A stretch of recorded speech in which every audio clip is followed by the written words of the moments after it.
there's the roster cut down, then there's 10 more days, and there's a whole bunch of juggling that goes on there. So your job is not to predict the 53 guys. That makes it even a harder task. Who's going to be on the field in Detroit when they open up? It's just when they get to 53. Was it 4 o'clock tomorrow afternoon? 4 o'clock, yeah. 4 o'clock. Tuesday. You have to have 53 guys. And then the roster carousel starts to spin. So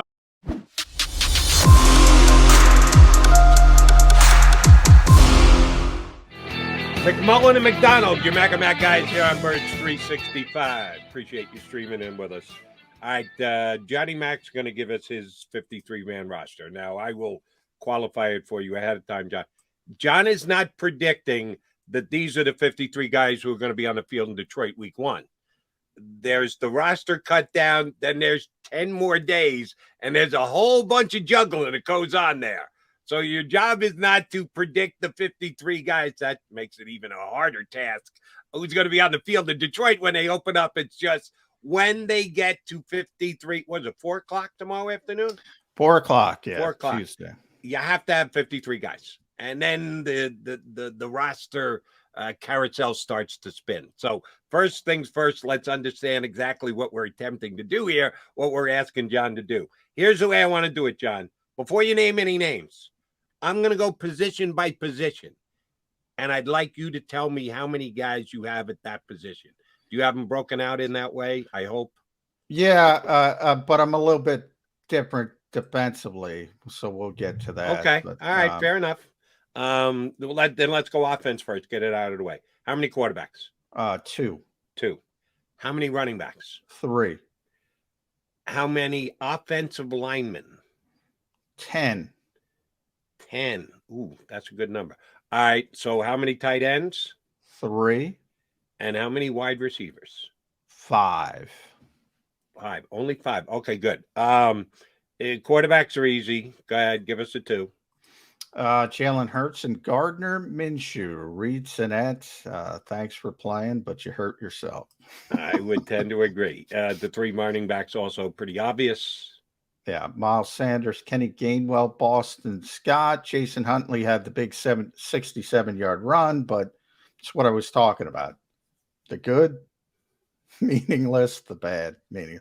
There were 2 guys who had 2 Miami third-team defenders that had Jason Huntley boxed in. Just terrible technique and fundamental. Not really. That's what I mean by this stuff. People get Jedi mind tricked. Fair enough. You didn't get Jedi mind trick to put him on the roster. All right, the 10 offensive linemen. I know some think it might be as few as 9. 10's a pretty big number. Now, the Eagles have good, talented players at that position, so trying to keep 10 makes sense. Actually, keeping 10 may be difficult. What 10 you got?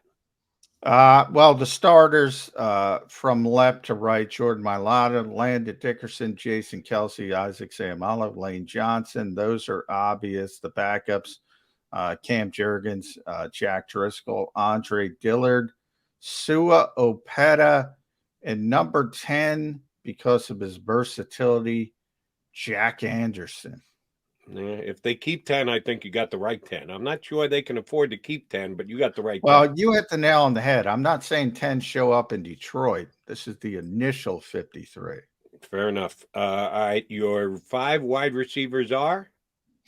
A.J. Brown, Devontae Smith, Quez Watkins, Zach Pascal, and no trade, Jalen Reagor. Jalen Reagor's still here. That means, sorry for you Deion Kane fans, Devin Allen fans. They're practice squad bound. All right. And tight end, Calcaterra looking good enough to secure himself a spot from the 53? The Eagles love that guy. Dallas Goedert, Jack Stoll, Grant Calcaterra. Fair enough. All right. How many is that total on offense? Let's see. 10, 13. Someone on the 18, show here, or maybe 21, 23 on offense. It's only 23. So that means you got a little extra because someone mentioned it over the weekend. You try and go 25, 25, and 3, with the 3 being your punter, your kicker, your long snapper for a 53-man roster. It's a perfect. You actually have more on the defensive side. Interesting.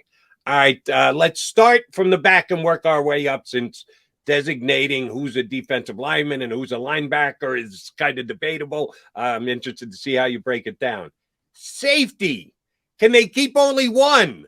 Can they go with Epsy and like make up the rest as they go along here, Johnny Mac? Yeah, they're going to keep a lot of safeties. Marcus Epps, Anthony Harris, Jaquaski Tart, Josiah Scott, and Kayvon Wallace, even though I would cut Kayvon. I don't think they will. Kayvon did himself no favors either in the joint. Now, it was very difficult. I can't get a feel for what this team believes in Jaquaski Tart, but I think after watching their safeties in the preseason, they're going to default to his veteran status. A lot of people disagree with me. He was the most difficult keep for me, and I'm probably wrong. But I'm trying to go outside the box a little bit. Let me ask you something, Johnny Mac, because I'm 99% sure it's you who wrote it on one of your JAKIB media articles over the weekend. They could cut Jaquaski Tart. Yeah, tell him, listen, we want to bring you back week 2, because if he's on the team week 1, his salary becomes guaranteed. Not that his salary is outrageous to begin with, but you'd love as much flexibility as possible. If they don't have him on the roster week 1, but bring him back week 2, when you wrote that, I said, I think Johnny Mac's onto something. Now you're having second thoughts. You think they're going to? I'm breaking my own rule and this, like I said, this was my most difficult decision because I probably put too much emphasis on the preseason game that I just said not to put emphasis on. The safeties were so bad, and the second part, and you're right, that's another thing you have to weigh. As a veteran player, he's vested. So if he's on the roster week 1, his entire salary is guaranteed. So that means if you cut him later, you got to pay the whole salary.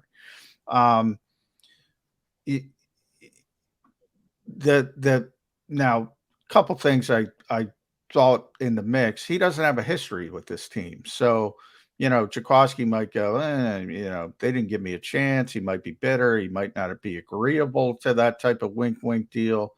And that's ultimately where I leaned on. Not confident. Let me hop in for just 1 second. He can feel that way if he wants. I can't tell him. Yeah, nobody else. Yeah. He was out there all off season. Yeah. He signed late in the process. So I'm guessing there are no teams out there going, oh my God, please hit the Well, no, nobody's going to go, oh my God, for Jaquaski Tart, but there could be some bitterness and said, I don't want to be here, and just go his merry way. You get past bitterness quickly when there's only one team interested in it. That's fair. And again, it's one of those things where it was my most difficult decision. And to be honest, I'm probably wrong, but if I get it right, I'm probably going to win this thing. That enters into it too, Joey. Okay. All right. Some calculated keeps or goes. All right. Let's move on to the corners. You got 5 safeties. Does that cut into the number of corners you can keep? I'm keeping 5 corners, and I'll add. Remember Josiah Scott, who I put him under safety, has the versatility, can also play nickel corner. So that's a very important part of Josiah Scott's role, the versatility. Slade, Bradbury, Maddox, McPherson, and Josh Jobe, the undrafted free agent out of Alabama, who was the undrafted, hey, look who I found, player. Let me ask you a question on that. And I know we got to get to Groats here in a second, but was Jobe that much better than Blankenship? I guess I'm coming back to how do we really judge the breaking down game film and the coaches after that he was actually slightly better in South Philadelphia against his teammates than Blankenship? I can't judge. You can judge better than me. My point is, I don't even know how the Eagles judge that Jobe was better than Blankenship if they're keeping one undrafted rookie. Well, I think Jobe was better than the disappointing second-year corners. I think it's more of a corner thing than Blankenship. And then with Blankenship, you kind of know, even though he probably deserves to make the team as well through meritocracy, to be honest, I think he's going to be really easy to get through waivers and get on the practice squad. So that part of it is strategy as well. And by the way, that egg of a performance, that helps. Where everybody says, "Oh, they're going to lose this on waivers." Anybody watching that game ain't picking up anybody on waivers. You got a point there. All right, defensive linemen, how many? I got. And who are they? Or do you want me to throw all of them into one big category of Well, linebackers yeah, slash that's fine. defensive linemen? I got the big thing is the overhang players. So I consider them. Other people have them as linebackers. It drives me crazy. But 4 defensive ends: Josh Sweat, Brandon Graham, Derek Barnett, Teron Jackson. 5 defensive tackles: Fletcher Cox, Javon Hargrave, Jordan Davis, Milton Williams, Marlon Tui Pelotu. My personal belief is that Marvin Wilson is better than Tui Pelotu, should probably make the team. But the latter seems to be an organizational favorite. So I went Marlon T over Marvin Wilson. All right, now how many linebackers you got? Linebackers, I break up into off ball: 5, TJ Edwards, Kaiser White, N'Kobe Dean, Davion Taylor, Sean Bradley. The overhang guys: Hassan Reddick, Patrick Johnson, Kyron Johnson. And Kyron doesn't deserve to make the team, but the Eagles are going to hold on to him, hope the athleticism starts to click in.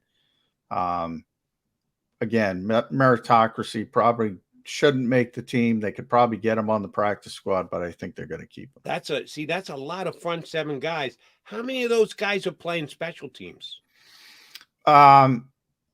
Of that group, just Patrick Johnson and Kyron Johnson. They're the only ones. They're the only ones. Are they going to be able to field 11? Are they going to have 11 guys? I mean, you have the backup. Remember, you have the backup off-ball linebackers, N'Kobe, Davion, Sean Bradley, who's one of their best special teams players. You have the backup corners, McPherson and Jobe. You have the backup safeties, Scott and Wallace. So yeah, you got plenty of, and tight ends have to play special teams, wide receivers. Alcantara's going to play special teams? Oh yeah. It's going to try to block. Okay. All right, that'll do wonders for the concussions he's had. He was already out there on special teams. He retired because of concussions. I know it was a couple of years ago, but you're putting him at risk.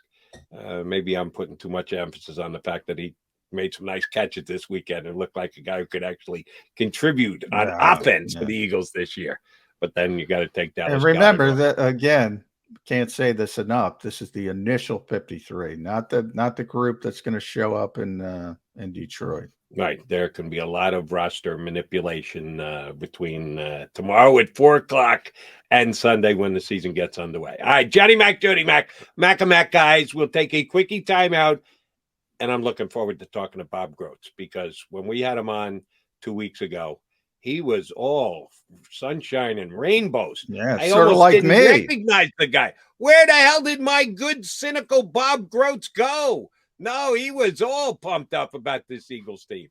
I'm a little perturbed with the last week of what transpired in joint practices in a preseason game. Maybe Bob is more like John McMullen. I went to Miami for the Heat, not to really judge the Eagles. Well, we don't know how. That's not. I went to judge the Eagles. I just don't. I think there's a lot of emotion in that loss, and I think there's not a lot of common sense in worrying about that loss. That's all. That sounds like I'm not judging to me. Jody McDonald, John McMullen, your Mac and Mac Birds 365 guys coming back, supposedly joined by Bob Groats. Stick around.